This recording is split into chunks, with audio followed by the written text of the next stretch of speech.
નમસ્કાર, ન્યૂઝરૂમ લાઈવમાં આપનું સ્વાગત છે। હું છું આપની સાથે વિકાસ મકવાણા। સમાચારની શરૂઆત કરીએ તો ગુજરાતમાં હવામાન વિભાગે આગાહી કરી છે। આજે કેટલાક એવા જિલ્લા જ્યાં રેડ એલર્ટ આપવામાં આવ્યું છે।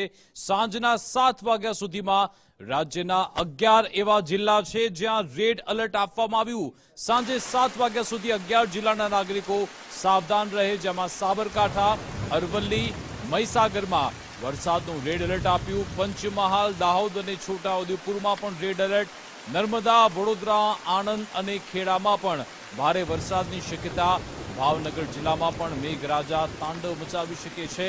સાંજે 7 વાગ્યા સુધી આ 11 જિલ્લાના નાગરિકો સાવધાન રહે, કારણ કે રેડ એલર્ટની આગાહી હવામાન વિભાગે વ્યક્ત કરી છે। સાંજે 7 વાગ્યા સુધી 11 જિલ્લાના નાગરિકો એલર્ટ રહે।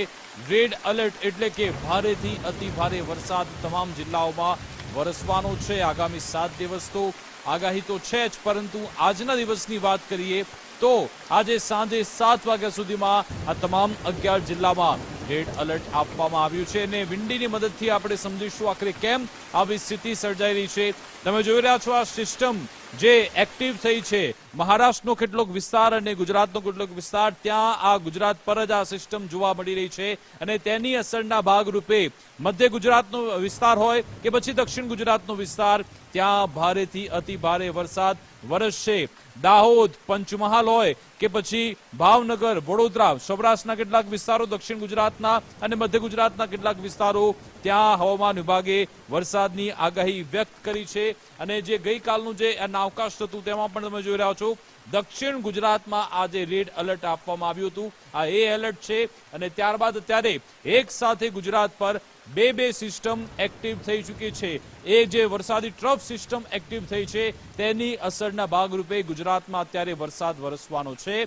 11 એવા જિલ્લા હવામાન વિભાગે જાહેર કર્યા જ્યાં ભારેથી અતિ ભારે વરસાદ વરસવાનો છે। એટલે કે લોકોએ સાવચેત રહેવું જરૂરી છે। ઉપરવાસમાં જ્યારે વરસાદ વરસે છે, ઘણી બધી જગ્યાએ આપણે જોઈ રહ્યા છે કે લો લેવલ કોઝવે પાણીમાં ગરકાવ થઈ જાય છે। ઘણા બધા લોકો ત્યાંથી પસાર થવાનો પ્રયત્ન કરે છે।